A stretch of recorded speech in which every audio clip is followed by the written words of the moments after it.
Sugatan sa kaliwang pisngi ang isang lalaki matapos saksakin ng balisong ng nakaaway niyang lasing sa Rodriguez, Rizal. Ayon sa pulisya, nag-ugat ang gulo sa isang biro na susunugin daw ang motorsiklo ng biktima. May unang balita si EJ Gomez.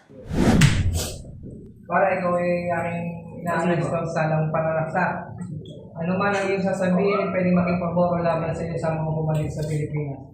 Arestado ang isang lalaki matapos masangkot sa pakikipag-away na nauwi sa pananaksak sa barangay San Rafael Rodriguez, Rizal, alas 3 ng madaling araw kahapon. Ayon sa pulisya, napadaan ang biktima kasama ang ilang kaibigan sa kinaroroonan ng sospek at ilan pang kasama nito na nasa inuman. Yung biktima ay nagtutulak ng kanilang motor dahil nasiraan sila. So, doon sa tapat kung saan may nagiinuman, then may nagbiro na sunugin na natin, sunugin nyo na yan. And then may nagtapon ng lighter kung saan yun ang pinag-umpisahan ng kanilang gulo. Nagsuntukan daw ang sospek at biktima hanggang sa Nang medyo natatalo na yung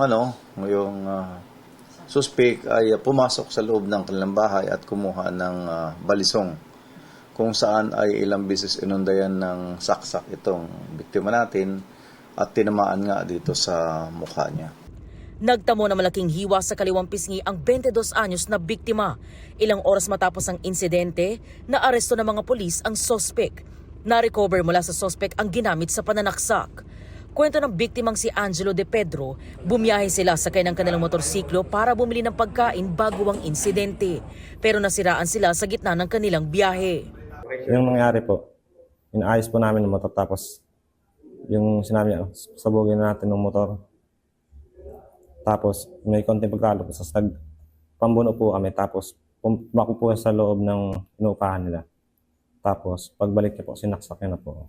Ayon naman sa 27 anyos na sospek, hindi siya kundi isa sa mga kasama niya ang nagbiro sa biktima. Paglapit niya, biniro niya lang.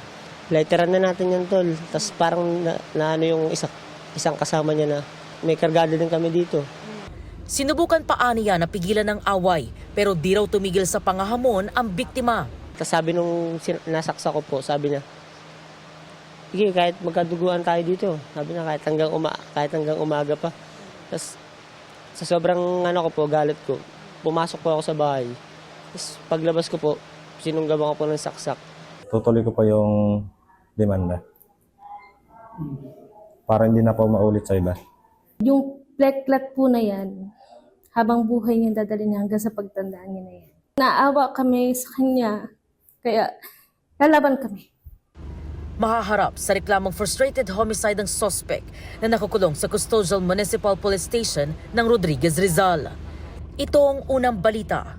EJ Gomez para sa GMA Integrated News. Gusto mo bang mauna sa mga balita? Mag-subscribe na sa GMA Integrated News sa YouTube at tumutok sa unang balita.